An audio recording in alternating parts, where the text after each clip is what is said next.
What is up, football fans, but most importantly, USFL fans? We are at episode 18 of the USFL Authority, your best place for USFL news, USFL takes, USFL debates, and USFL fan interaction. Because today, it is not just myself, Ace, my co-host Webb, our wonderful producer KB, but also our number one fan, Mr. Xander. Xander, welcome to the show. How you doing, man? Pleasure to be here, guys. You know, I always be blowing up your all's comments section, so it's nice to finally be on the show. Oh my gosh, you blow it up so much that I started looking behind my back outside. I was like, this guy's gonna be like commenting on my life. Hey, No, trying to get that YouTube algorithm up for you guys. I appreciate you. Thank you. We do a lot of studying on the algorithm, and we really do appreciate that. Anybody who watches our show, who goes and comments, looks at the comments, you have seen Xander. He comments on everything. He gives good takes. He shows us appreciation in a world that we live in that is not always appreciated. We absolutely appreciate it. But we made a bet last week, didn't we, Webb? I guess, yeah.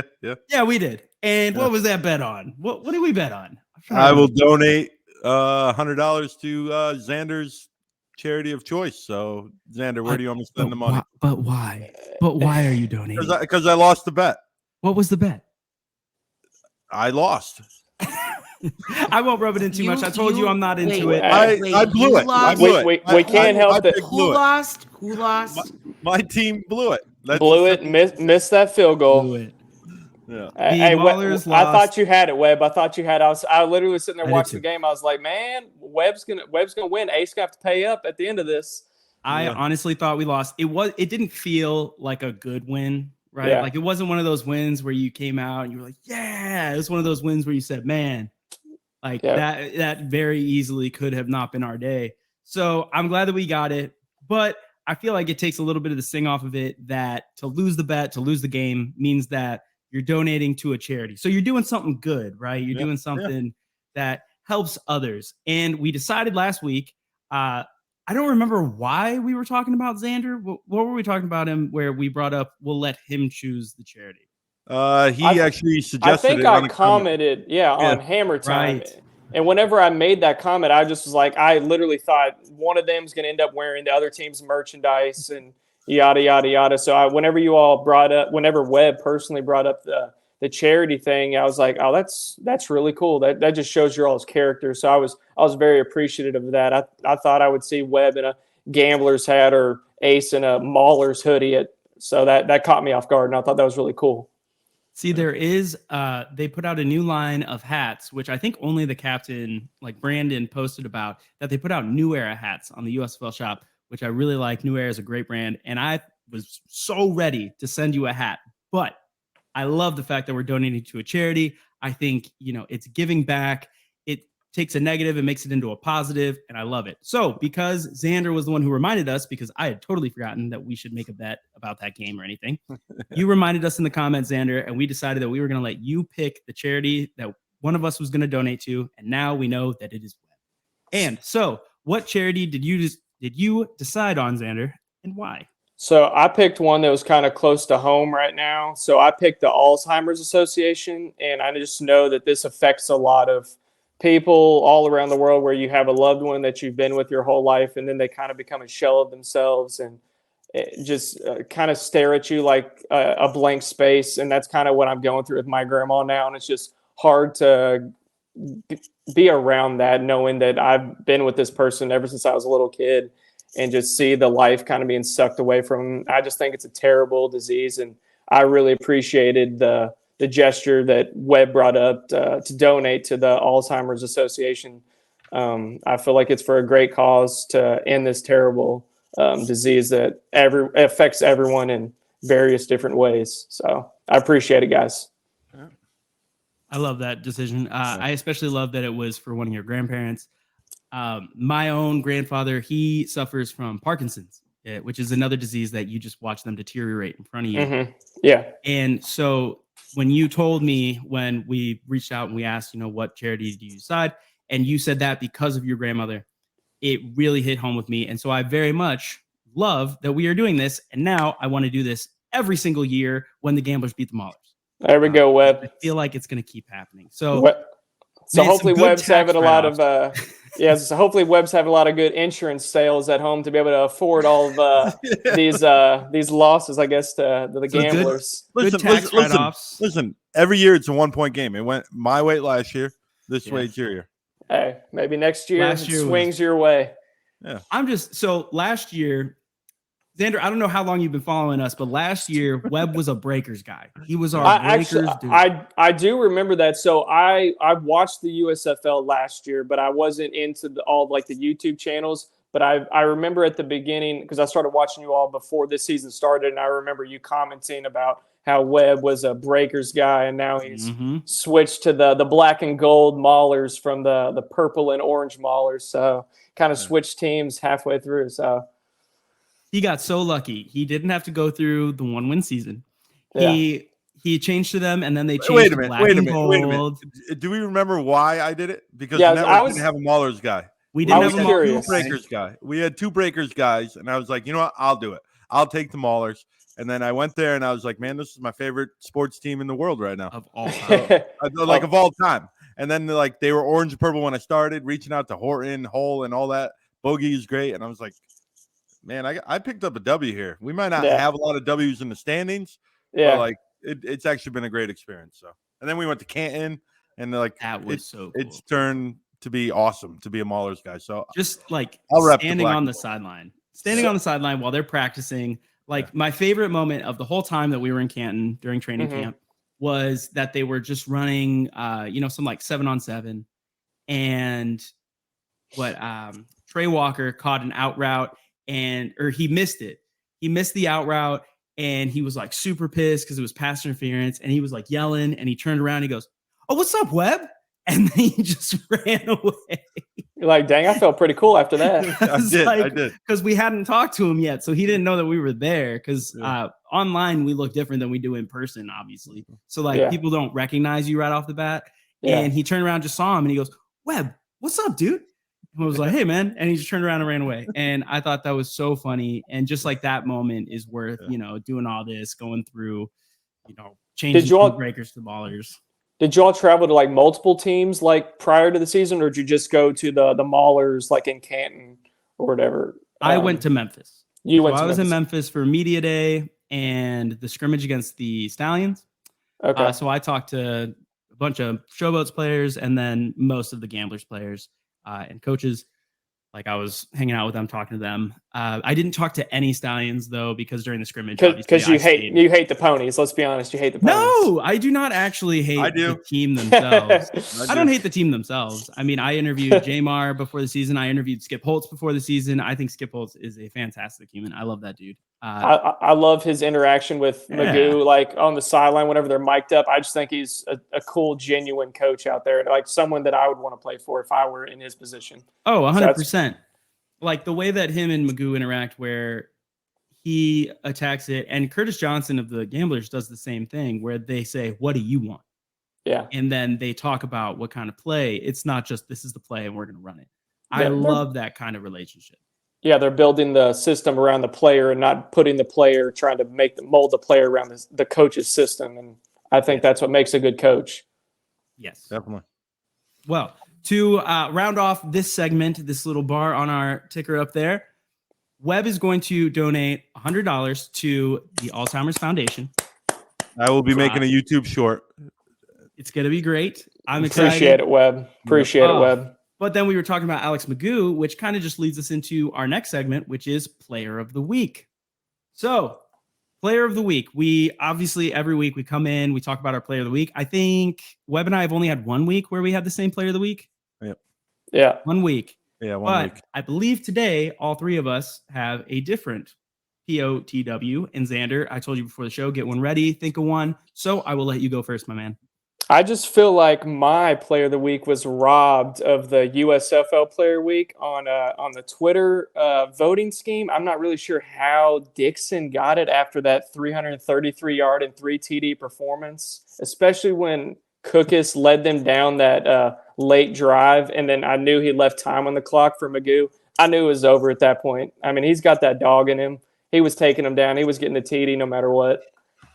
So for anybody who didn't catch that, his player of the week is Alex Magoo. Alex Magoo is my bad. Alex Magoo is the Stallions jersey my player of the week. He deserved the player of the week with that performance, and I was shocked whenever I saw the next day on Twitter that he did not win. So that is my player of the week.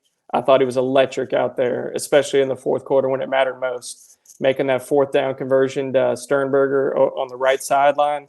I mean, that was winner take all right there. I think a lot of that voting is obviously popularity. Breakers have a pretty good fan base, but where did Johnny Dixon go to school? The Ohio State University. So they're going to come on. Yeah, they're going to come on and they're going to vote. And Dixon's got a big name. He's one of the bigger names. You know, he was big time in college football. Yeah, I just think he has one of those cross the spectrum supports compared to Alex Magoo. Like, because Magoo's coming from FIU or whatever. FAU. Yeah. He was drafted to the Seahawks, so I mean, he's a name that some people do know. But for Johnny Dixon, like, not only is he from Ohio State University, he had his biggest game of the season, but it was the first time he's been up for Player of the Week. So I think it was also excitement. You know, not everybody wants to see the same player get it every time. I agree. It's very impressive that Frank Ginda got it 3 times in a row, because I honestly think that it's hard. The more you're up there, I think the less likely you are to get it, because eventually fans want to see someone else, right? Yeah. They don't want to just see Frank Ginda chugging a Miller Lite on the field every week. That underdog mentality. They want someone else to get it. Exactly. I'm a huge underdog guy, so I absolutely understand that. Like, I didn't vote for Alex Magoo. I voted for, I want to say Johnny Dixon, honestly, because I don't think that there was a gambler on there. I don't think there was. Because Mark Thompson wasn't. You had to have an offensive player. You had to have an offensive player. I think it was Mark Thompson. I was gonna say he had the 2 touchdowns, right? 2 touchdowns, 98 yards. I think it was Mark Thompson. There's no one on the well, if Mark was on there, then yeah. So who'd you vote for, H? Who'd you vote for? Of course, I voted for Mark. And he was this was the 3rd time that he's been my player of the week for the Gamblers. But speaking of chugging Miller Lights, who chugged the Miller Lite today? Johnny Dixon. And that is my player of the week, because this man had 9 receptions on 12 targets, 136 yards, 15.1 yard average per catch, which is ridiculous, and 2 touchdowns. The dude, man, watching it, you know, I kind of root for the Panthers because my brother's a Panthers guy. I'm watching it with him. He's wearing his jersey. He's got his hat on. And I felt bad because I was just watching, and it was like they could not do anything to Johnny Dixon. This guy was doing whatever he wanted on the field. He'd run wherever, and he'd catch any ball thrown to him. So to see that dominant of a performance out of a wide receiver, no less, not, you know, quarterbacks, they get the ball in their hand every single offensive play. Wide receivers don't. The dude only had it in his hand 9 times, and he still was blowing me away. So I just had to pick Johnny Dixon. That dude was crazy, you know, from the Ohio State University. MBT was definitely looking his way when it mattered the most. So, oh yeah, him and Jay Adams. I mean, that's crazy. Although I do love that they've gotten away from West Hills, because now nobody's talking about him anymore, and I love that. He's kind of faded out a little bit, hasn't he? Absolutely faded out. West Valley. Oh, Mark. My player of the week is Mark Thompson. Heck yeah, he is. It's the one game that obviously I was really paying attention to. Mm-hmm. And those 2 plays honestly won the game for the Gamblers. Let's be real. Oh, absolutely. 23 and the 33. And he didn't just have 2 plays. 12 carries for 42 yards is not impressive. He had 14 carries for 98 yards because of those 2 plays that were 56 yards.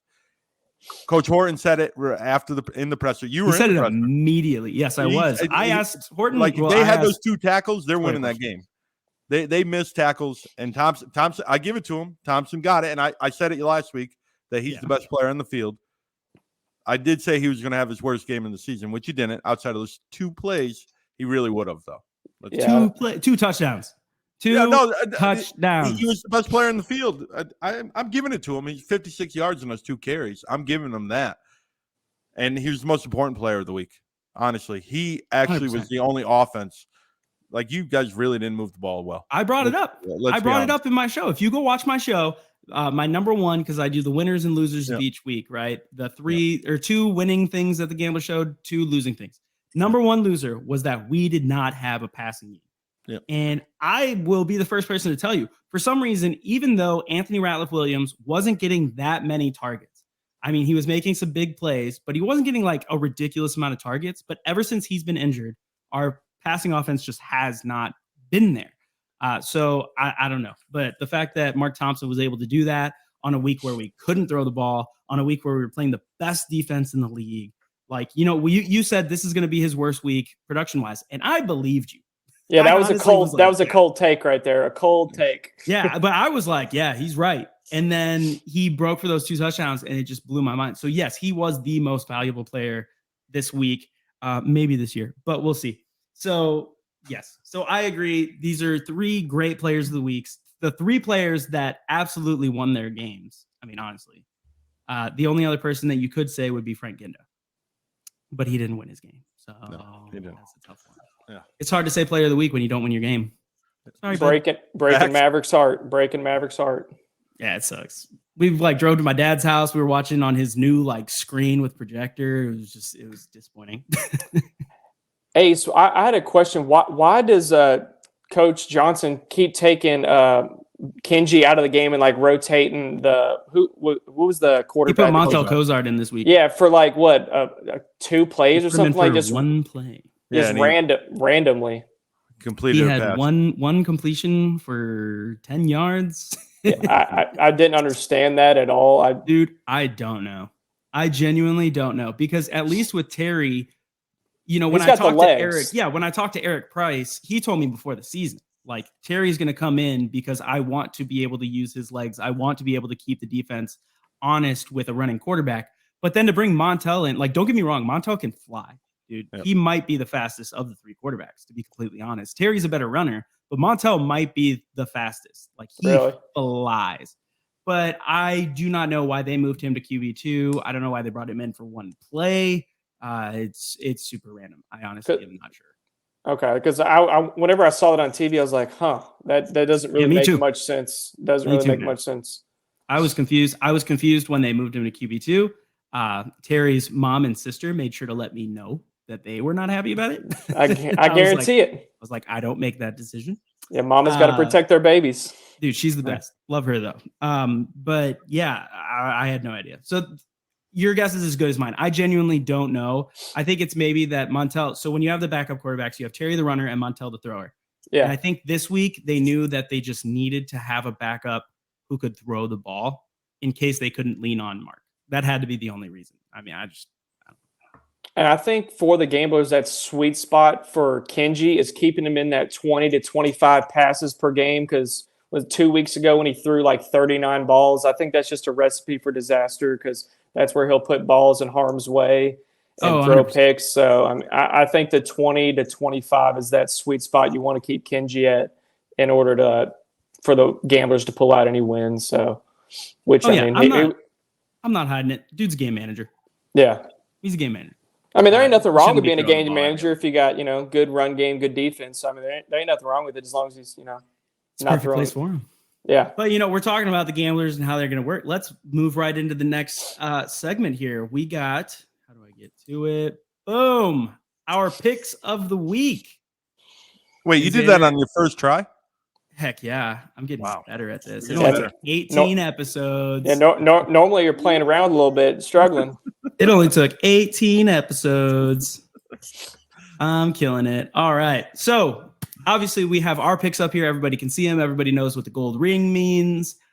But Xander has his picks as well. So we will see who he agrees with more. Maybe he doesn't agree with either of us much at all.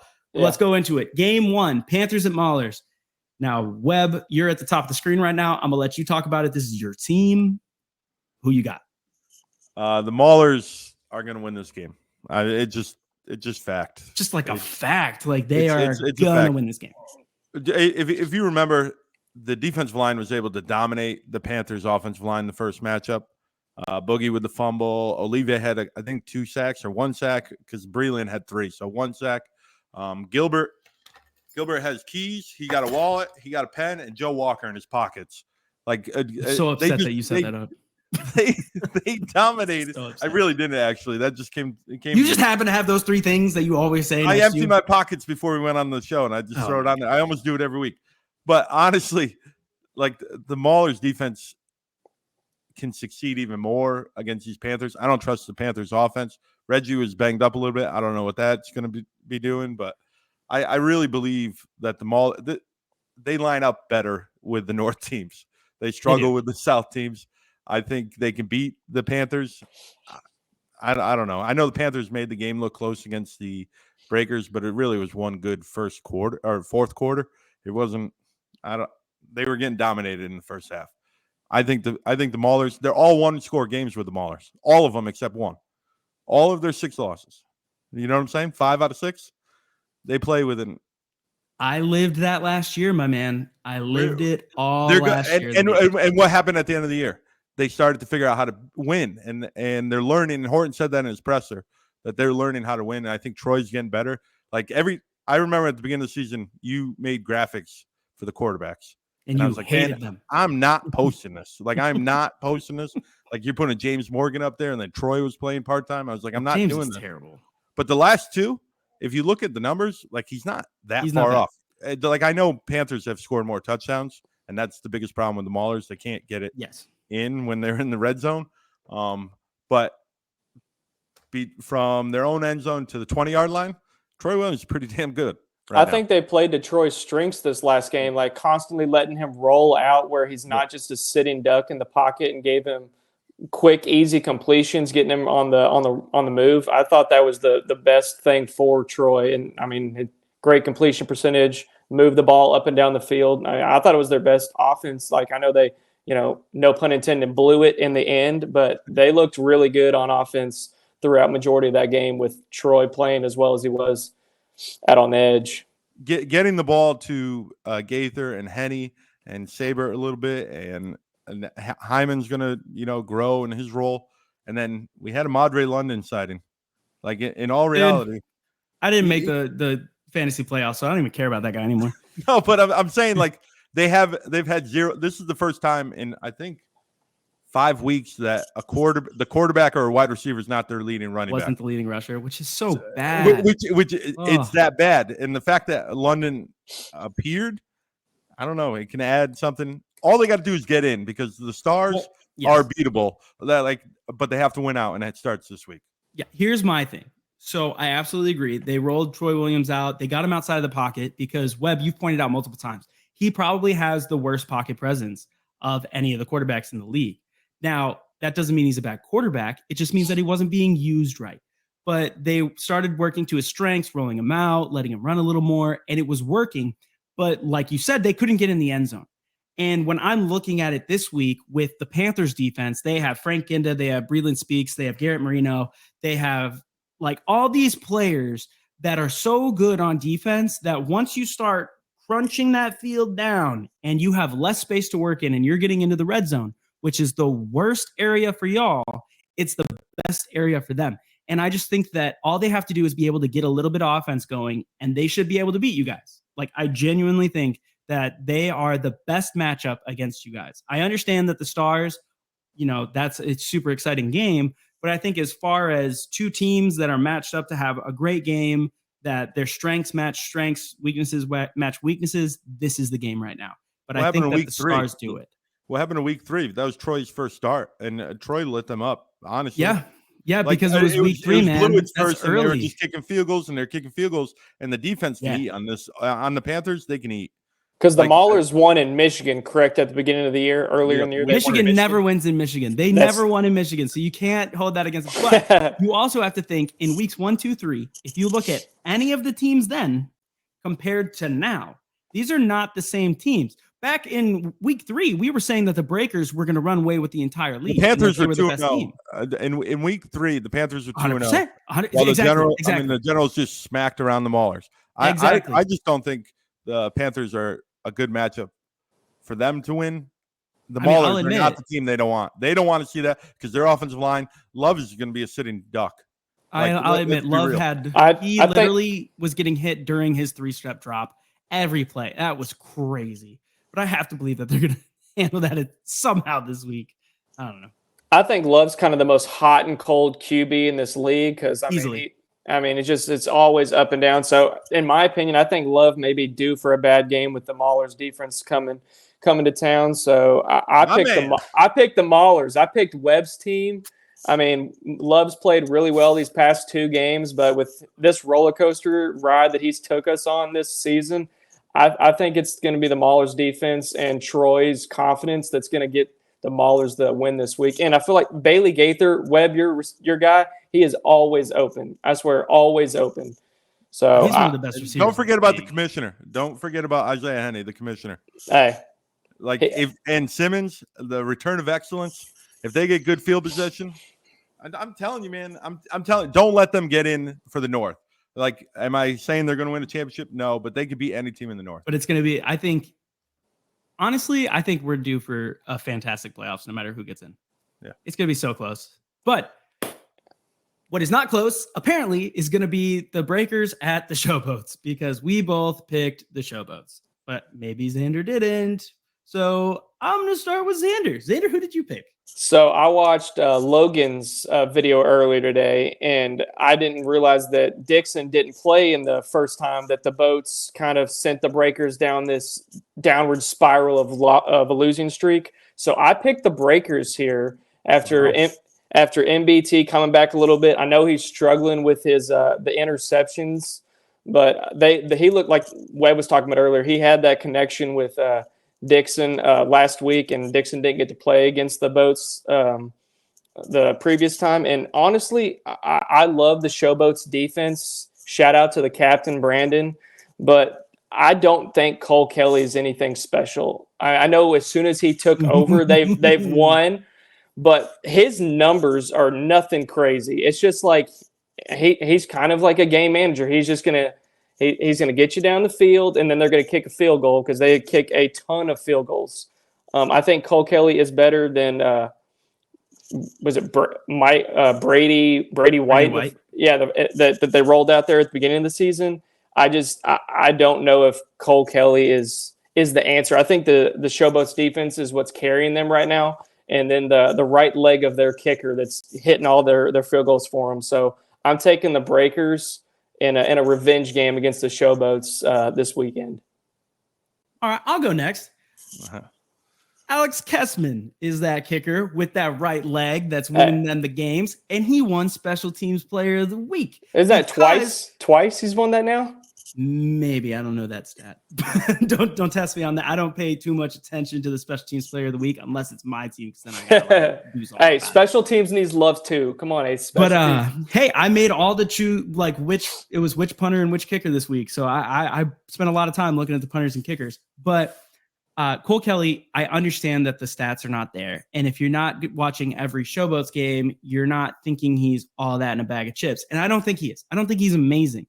But I don't think he's necessarily a game manager either, because this is a dude who does take like a lot of risks. He takes a lot of risks. He rolls out. He puts his body on the line. He is a big body, 6'7". I know they drill that. 6'7" is absolutely ridiculous. He's a big body. I've seen him in person, and it's stupid. But he does make the passes when it counts. Like I do know, like he makes plays when it matters. He makes plays when it matters, and he somehow wills the team to a win. Like they literally haven't lost once he was in there, because when you watch him, I mean, he's just playing with sheer will. And I don't want to say that about another quarterback in the South and give them too much credit, but he really is just playing like that to where, he's not perfect, but their defense is dang near perfect. That defense is wild. And crazy. I think they lost to the Stallions 42-2, and then now the defense has completely turned it around. That was weird, but I mean, they gave up early, but I think that it's a great matchup. I just think that the boats got them. They have their number. They were able to get to MBT. And when you're looking at a team like to match up with that offense, the Showboats defense is a much better match than the Panthers defense. Webb, what you got? Showboats are probably the closest to the Maulers. I said it last week or 2 weeks ago on defense. Cole Kelly is a game manager, and he's very successful at it. But their running game has started moving. Kareth White with over 100 yards. And they still have Derek Dillon, and they still have Papale, and they still have all those receivers. And that defense is so stacked. Atkins and McCullough and Kyrie Woods. Man, right now, the Showboats might be the best team playing right now. Like I think power they are. rankings. We'll talk about power rankings later. I didn't put them number one, but like they're close, man. They're right there as one of the best teams. And the Breakers just, I don't know, man. Like The Breakers almost lost to the Panthers. it's not almost just the almost loss. It just seems like since week 2, after they struggled with the Gamblers, it just felt like, they haven't been 100%. impressive at all. The defense isn't dominant. I know if you watch Lowe's show, he'll tell you that they did this and they did this great, but The defense is not that good. Lowe looks through Breaker glasses every single time. Breaker blue colored glasses. He did say he can talk himself into every Breakers win, so I give him that. He does. And he's never like I've picked against the General. I mean, the Generals and Breakers. I mean, Generals and Maulers. I picked the Generals in week 2. Like Ace will never pick against the Gamblers, and Lowe will never pick against the Breakers. I remember at the beginning of the season, you all had Logan on in person, and then everything that was in Canton. Yeah, that's right. And any questions you all asked him, it was a Breakers player. He was like, Breakers, yeah. And you're like, and Ace, you were like, yeah. Let me guess. Don't even have to say it. It's a Breakers team or it's a Breakers player. Dude, it was crazy. He looks at the league through Breakers colored glasses. Their defense is not good. Yeah, it's genuinely not good. Wait until you hear him talk about college football. It's all LSU. LSU. It's all LSU. Oh man, Tulane. it's crazy. Tulane, and I'm like, man. Yeah, and it's like, dude, nobody outside of Louisiana cares about Tulane. Nobody, bro. But before we hop off the Showboats, I will say Todd Haley. Like at the beginning of the season, whenever they were 0-3, and then coming off trying of to fight coaches. Yeah, coming off of last year, I know there was a bunch of comments all over social media that wanted Todd Haley to get fired. Just the way he's kind of turned them around, it's props to him. I mean, he's definitely brought the swagger back to the team a little bit. So props to Todd Haley after everyone wanted him canned after the first 3 weeks. Yes. So.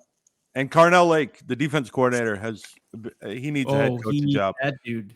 Yeah, he needs a head coaching job. Yeah, that defense has figured itself out, crazy, and it's playing out of its mind. But ready to go, Stallions, Gamblers?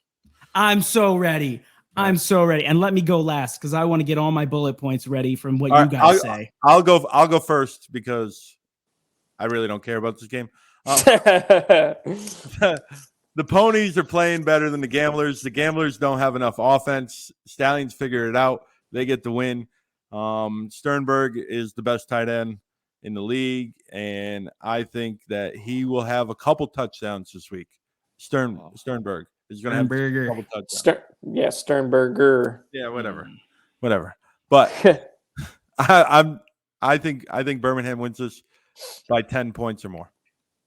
10 points or more. So I also, picked the Ponies to win this game. I'd watched Buck's show before this came on here, and I saw where Buck was talking about that Mark Thompson tweeted something about like people can't crown Alex MVP when he can't even beat the other MVP like in contention. So I'm like,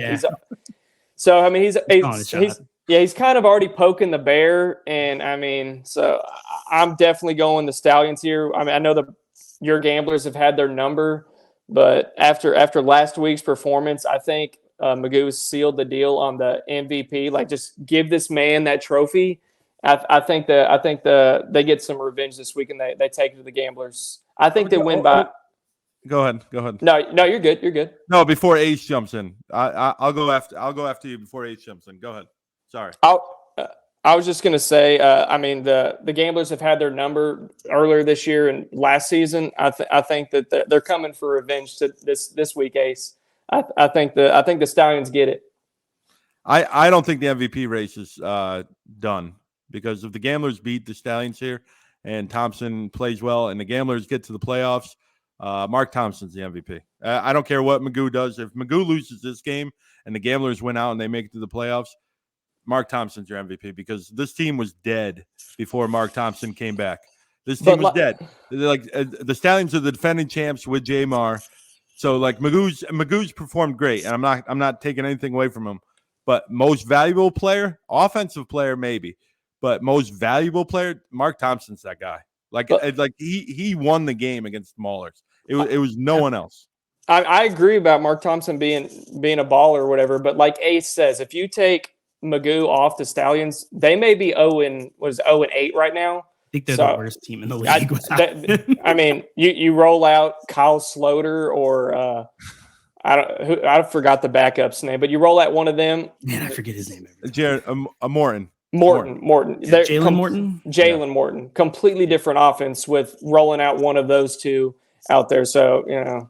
Okay, so Mark Thompson missed the first 2 games of the season. What were the Gamblers' record? What was the Gamblers' record? They were 0-2 starts. 0-2. So the Gamblers might be the worst team if they don't have Mark Thompson. So you can take that argument on both sides here. I think about that every time I say it, and I've been waiting for somebody to say it. I just feel like Thompson has carried this team, and like he's won games by himself, and Magoo's done great, but he's got a better team around him. And Ace might not admit it, but the Stallions are deeper than the Gamblers. So I feel like it's pretty close. But I feel like Mark Thompson should be in the MVP conversation. Am I saying Magoo doesn't deserve it? I'm not. I just feel like if the Gamblers win this one and then win out to get to the playoffs, you got to consider Mark Thompson. It's not locked. Yeah. Okay. I mean, point taken. I like it, but I guess we're going to see what Mr. Gambler himself has to say now. So here we go. He wears red and black. Yeah. Man. My dad always told me growing up, whenever I'm a Vikings fan, every time we played the Packers, I would be like, Dad, we're not going to win this week. And my dad would say, son, when it comes to rivalries, you throw records out the window. And I absolutely agree that this week records do not matter. What matters is just this rivalry. And what has happened is that the Gamblers are just the team that knows how to beat the Stallions. Last game, we played them. Even if you took the penalties away, before all the bad penalties started happening where Stallions fans started hanging their hat on that. Did the Gamblers even have a zero penalties? Yeah, I was going to say 0. We had 0 penalties to the point where the next game, before the game started, the ref came up to Curtis Johnson and told him, we are going to call at least 2 on you today. And he said, that's okay. But it's not that there wasn't. But even before that happened, Webb, you were texting me. KB, you were texting me. Alex Magoo, we were in his head. We were getting to him. We were hitting him. He couldn't breathe. And the dude was fighting his own guys on the sideline. He slammed that helmet on the ground. I do remember that. He slammed his helmet. They got a sweet picture of it. I put it on my show. Oh, yeah, the long, flowy hair. Oh, yeah. He was yelling at teammates. He yelled at Skip Holtz. We got in his head. The Gamblers are able to do that to the Stallions. I don't think the Stallions care as much about other teams as they do when they play the Gamblers, because last season they didn't lose to anybody but the Gamblers. And since then, you have a team that's coming back. It's the only team that's mostly still comprised of players from last season. They have the Gamblers in their head. It's that little thing in their head that they cannot get over. They also are not going to be able to stop Mark Thompson because they just don't have that good of a defense. I don't think that their secondary is very good. I think Kenji has a good game. Terry Wilson was able to put up passing numbers against them, which was ridiculous. He did have the big 50-yard He's touchdown. Not even a big passer. I think Kenji has one of his better games. I think Mark Thompson goes off. And I think you're absolutely talking down about the Gamblers defense, saying that they are on the same par. We have the tackle for loss leader. We have the guy who's number 3 in sacks. We have a pass rush, and we are able to stop the run in a way that we were not able to do last year. We were able to pass rush, but we weren't stopping run at all. I love Chris Odom. I love Dominique Davis, but we were a bad pass or run stopping defense. This season, they put it all together. Are you talking about the team that gave up the most yards to the Maulers running backs? That team that's, Madre London sighting, 8 carries for 50 yards. I don't think he had 50 yards in the 3 games. No, but awesome. I don't think he had 50 yards the previous 3 games combined. They still held you under 20 points. We've talked about this all year. The Gamblers defense is their weakness. It's just as simple as that, especially the secondary and I think the linebacker. I'm telling you. Who's been saying that? The Gamblers defense is the only reason that we stay in games. I've never been saying that. Never been saying that. All right. The Gamblers defense is the main reason they get to stay in games. Play the tape of like week 3. I know you definitely said it on like week 3. He's like run back old footage, roll back old footage. Bring it back. And like I said earlier, week 3 were different teams than we are seeing now. In the past 4 weeks, I've been saying that the Gamblers defense is their strength. It's absolutely gotten better. It looks so good. And we have some of the fastest linebackers in the league. Kalen Tolson, last time that we played the Stallions, they weren't running QB contain with the D-line very much. I even asked Isaiah Chambers. He said, no, they're not. Kalen Tolson followed him like he was like on him like a hobo on a ham sandwich. And he stays on him because Kalen Tolson's lightning fast. And Alex Magoo is not able to outrun it. He had 2 big runs, and that was one of the main reasons they were still in the game at the end of the game. I will admit the Stallions kind of had a garbage last drive touchdown to make it closer than it was. So I will agree with that. Yes, they brought it back. Everybody wanted to say, "Oh, it was a one possession game, 7 points." No, it was a 14-point game, and Magoo was able to throw a late last second touchdown when the Gamblers were just running prevent to kill the clock. Yeah. It was not a close game. Everybody wanted to blame penalties or penalties. It was a 1 possession game. No, it wasn't. I mean, it was 1 possession. It was pretty bad. Those come on, Ace. Like, was it? Those were all penalties. It was like penalties. 15-0. That was what the penalty differential was. 12. I mean, still. I mean, that's pretty I understand. Bad. It seems ridiculous, but they were actually penalties. Did they miss some on the Gamblers? Sure, of course they did. They miss things all the time, but you can't blame the refs. That's my number 1 pet peeve. You never blame the refs. Growing up, my dad, if I tried to blame the refs, he would tell me to shut up. So that's like the father-son talk in the car after every 100%, game. 100%. He's like, son, we're not going to blame the refs. All right, but we move on to the last game, which this might be the one game that we all agree on. Yeah. I'll go first. I haven't gone first yet. Stars. I don't think I have. Stars. Generals. Generals are the worst team in this league.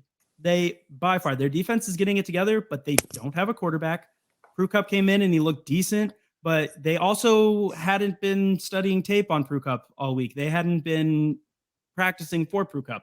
They've been practicing for Kyle Laletta. So he came in and he showed something that they weren't necessarily ready for, but that game still wasn't even close at the end. It was just like what we were talking about with the Gamblers and Stallions last time they played, that they got a garbage time touchdown to make it look closer. Yep, but Crew Cup threw two late touchdowns. Yeah, at the end of the game. The Showboats were not losing that game.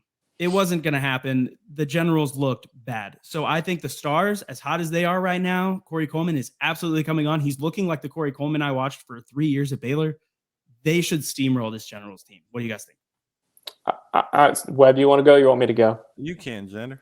Okay. Well, I mean, Webb, I know you kind of hated on the Stars at the beginning of the year, but they've kind of come to form here recently, and Cookis is starting to play a little, cook a little bit. He's playing a little bit like he was towards the end of last season before the injury.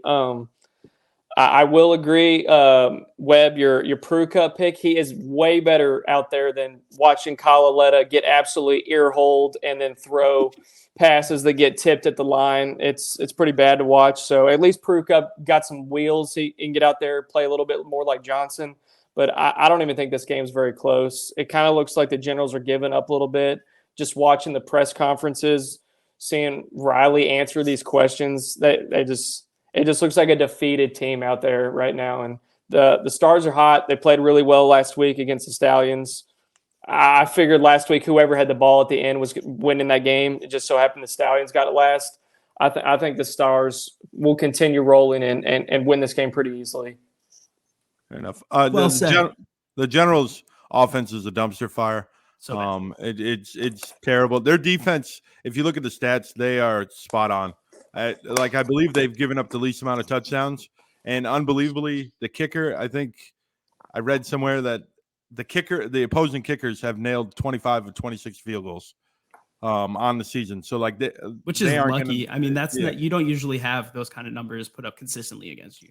Exactly. And the last kick that was missed was Nathan Hurley high in week 2. So no one's missed a field goal against them. Their defense has played really well, but that offense is just, I know a couple weeks ago we drafted and I said, that's old and reliable. You know what I mean? Mike Riley's got a system. That system looks broken right now. It looks bad. It's a system with a Luis Perez sized hole in it. Yeah. And maybe I think Crew Cup could have filled in that spot a little bit, but they, for some reason, went away from him and they trusted Laletta, and I don't understand why.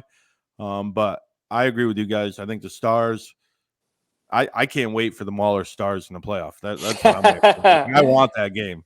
I really do want that game. So I'm okay with the Stars clinching this week. I'm good with that.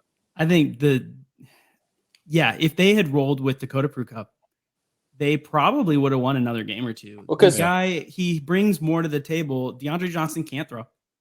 Kyle Laletta can't run. He's a good culmination of both. But for some reason, Mike Riley is only capable of having one kind of quarterback on the field at a time. And I don't understand that. I love the guy. I think he is a great offensive mind, but for some reason, that is the one thing that's holding him back. He should have rolled with Dakota Prue Cup. I don't know why he didn't.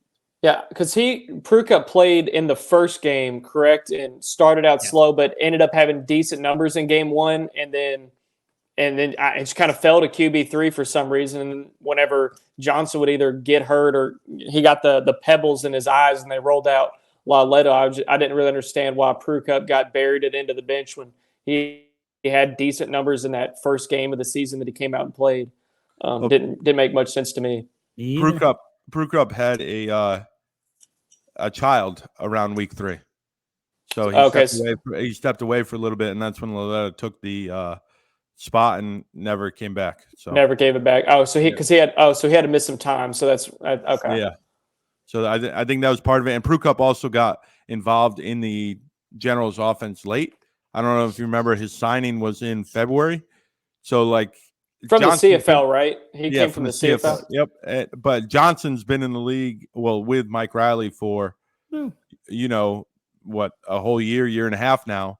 And Laletta last year it was Johnson and Luis Perez doing the QB. And Laletta was the third one. So Laletta's been in that system for a while too.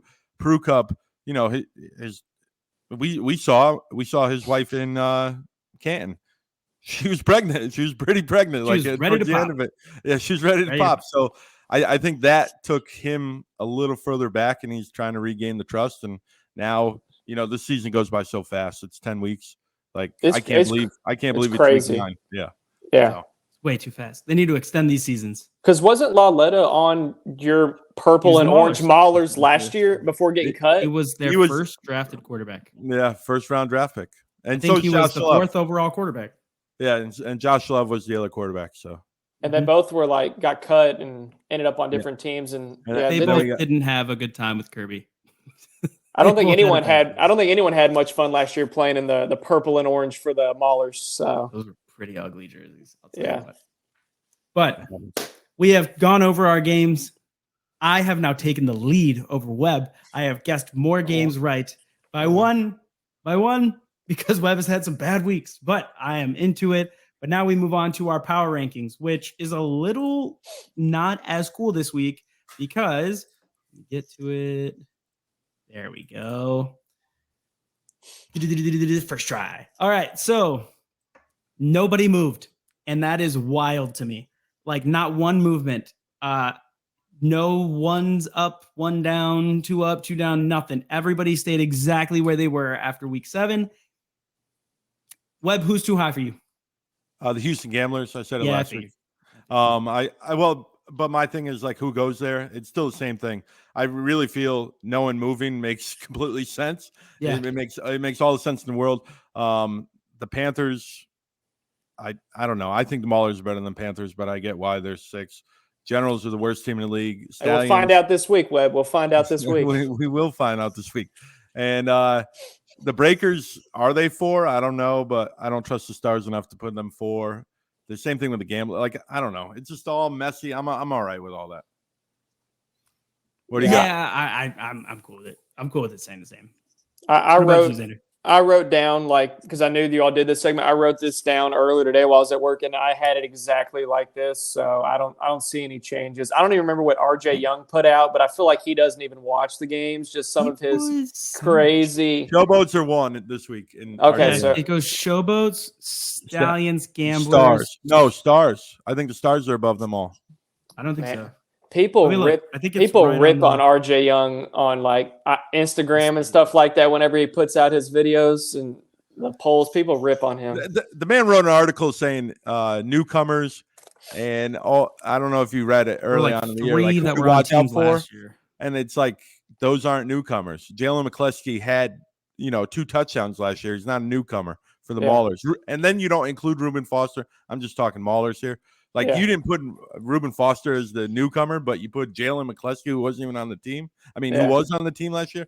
It just you're You right. put Terry Wilson as a newcomer to watch. That clearly hit a nerve. That clearly hit a nerve for you right there. Well, it just like if you're gonna be the guy, then be the guy. That's my thing. Like if you're gonna comment, like if Joel Klatt would do a better job than him. Oh, 100%. All right, I have the rankings. It's 1 Showboats, 2 Stallions, 3 Gamblers, 4 Stars, 5 Breakers, 6 Panthers, 7 Maulers, 8 Generals. Yeah. So he's got. So it's literally ours. Just switch 1 and 2, and switch 4 and 5. 4 and 5. And it's the same. I mean, so I do think 4 and 5 could be. I mean, that could be a toss up between the Breakers and Stars. I think I might have put the exact same thing that RJ did. You did. Stars at 4, Breakers at 5. Yeah, he and Showboats at 1. I think he had the exact same rankings as me, so I don't hate his rankings this week. Young. RJ Ace Young. So maybe Ace is the RJ guy. Maybe Ace is the RJ guy. He's a Big 12 guy. He's a Big 12 guy. You'll love him. I've talked to him. I've shook his hand. No, I know RJ. We're cool. Big 12. I think he should bring the dreads back. They were cool, but now he looks kind of nerdy. It's like, come on, man. But whatever. What's up, Kinfolk? Now he actually works for Fox, correct? Yes, he is. Okay. Yeah, he is a Fox guy. So that was a pretty fast little segment there. We didn't have much to talk about. We got to fix that again. Okay. So then the last thing that we have when we look up here, Xander, you've almost made it through an entire USFL Authority. Look at you, my man. It is also the longest episode ever. It is the longest episode we've ever had. An hour. Well, I appreciate it. It's been a lot of fun. So now we have KB. We have your blindside. Give it to us. Well, we have a little video first.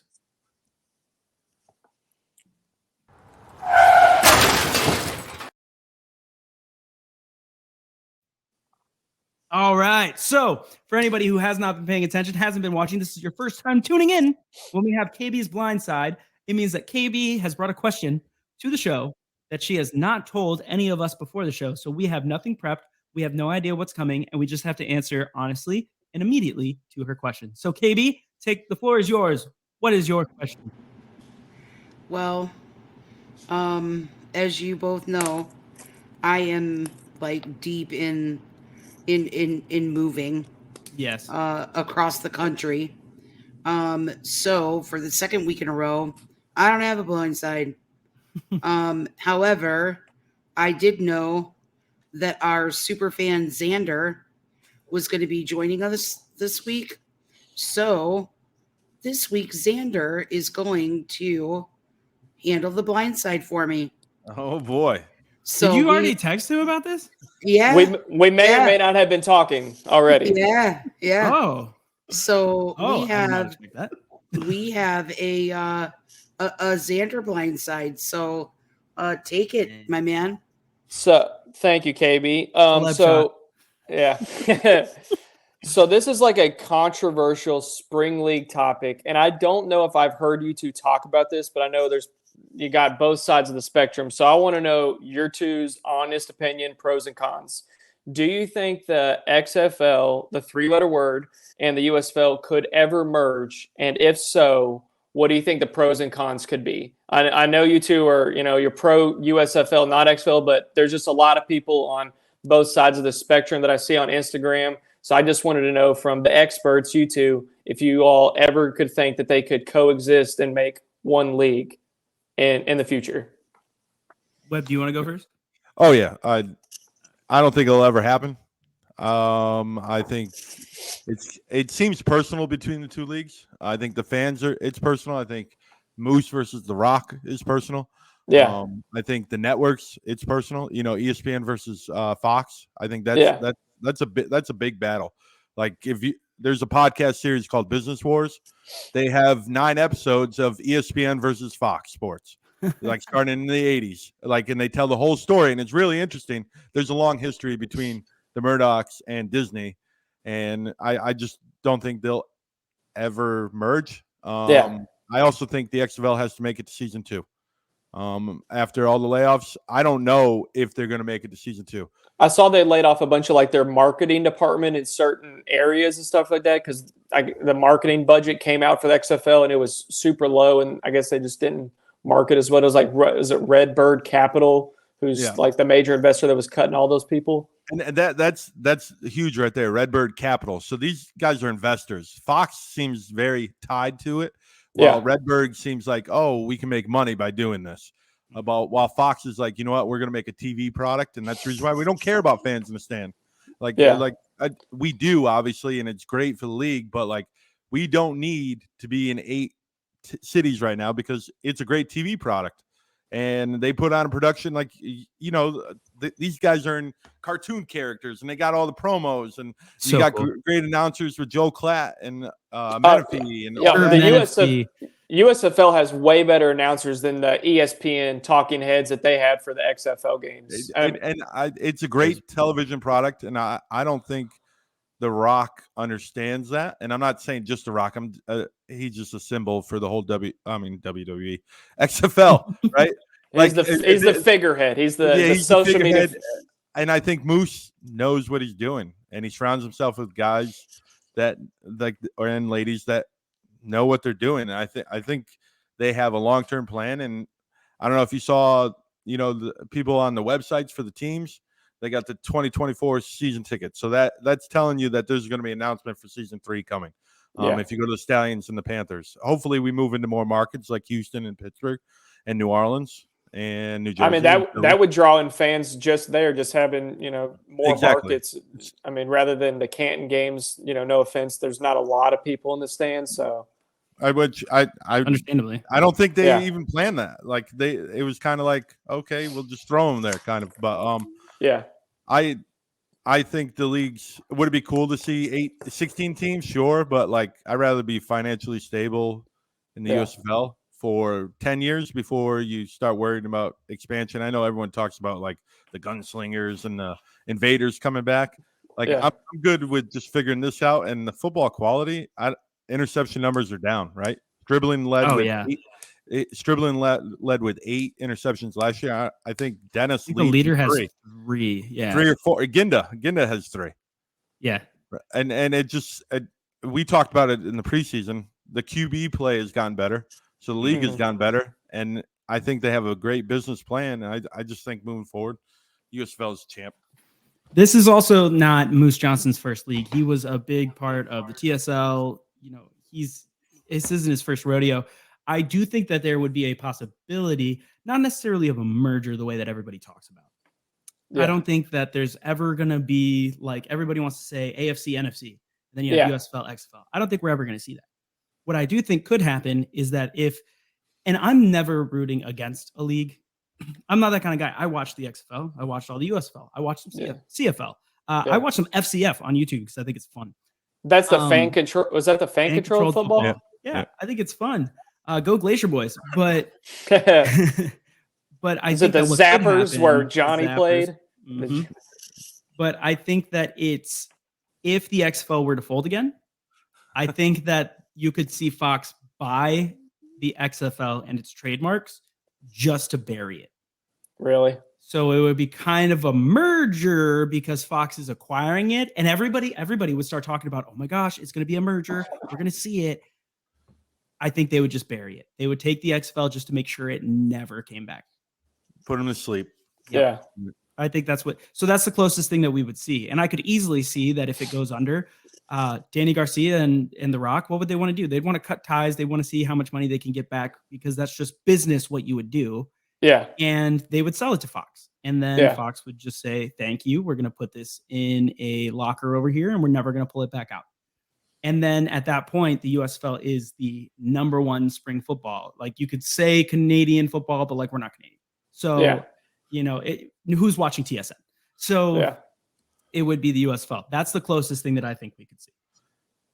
Go ahead. No, I was just going to say, I was just curious about you all because like during the XFL season, I watched a lot of XFL podcasts, and I know that was a hot topic that they talked about over there. It was like, oh, USFL's coming up.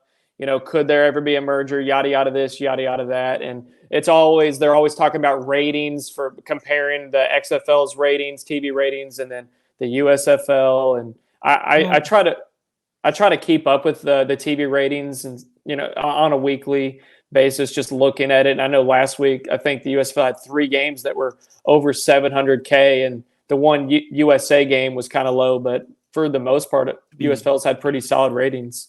And I don't even necessarily look at the ratings that much, because for the USFL, yes, it matters, but they also do see the streaming numbers. They see that's on revenue. Peacock, right?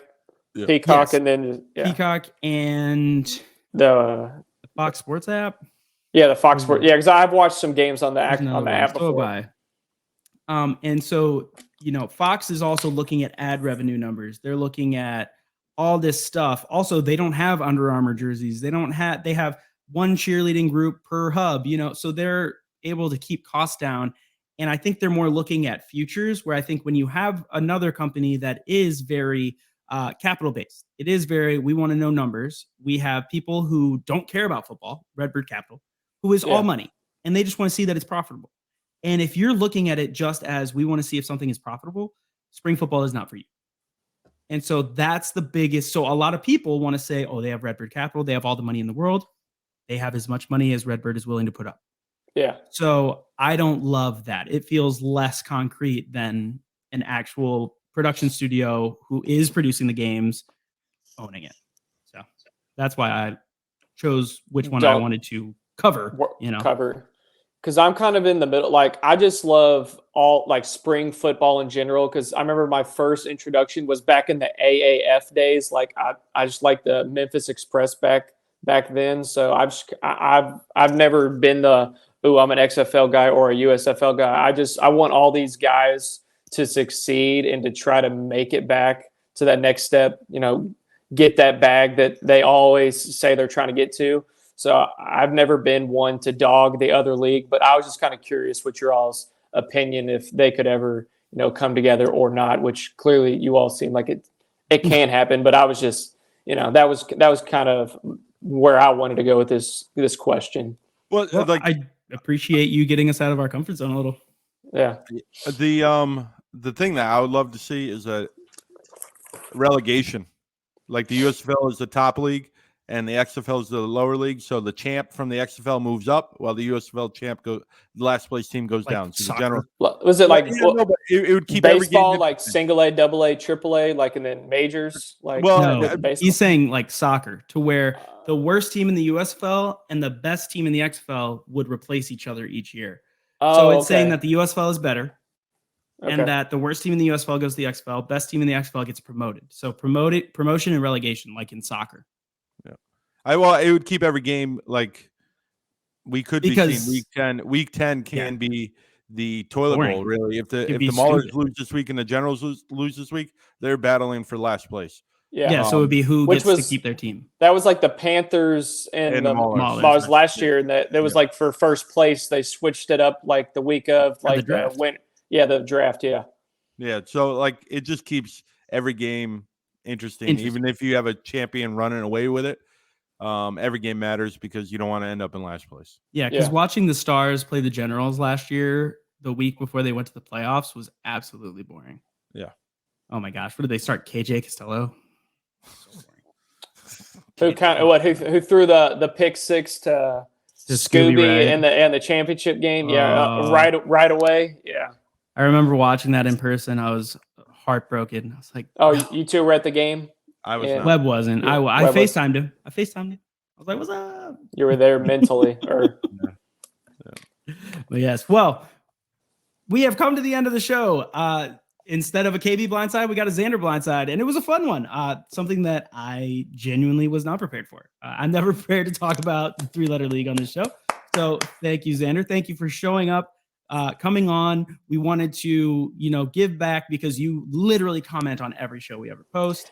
I'm always trying to plug you all in all the social medias, all the different alt football. Like, I'm always trying to plug you all individually and then the show, because I genuinely respect what you three do, and then the others. Like, we kind of talked about this prior to in the pre-show. Like, you all do this without getting paid. It's just you genuinely care about this community, and I think you all deserve more recognition for what you all put out, and I think you all deserve more views and subscribers. So I'm always telling people to like, share, and subscribe, and try to help run up those YouTube algorithm numbers, because I appreciate you guys. You're the man. We appreciate you. You're the best Stallions fan ever. Yes, yes, Luke Miller and Buck. I'm talking. He's better. You are the only Stallions fan I've ever sincerely liked. Well, I appreciate that, KB. So I appreciate you. Don't make me blush now. Don't make me blush. Fuck. But Xander, you do get to participate in one of my favorite rituals. Let's take this out.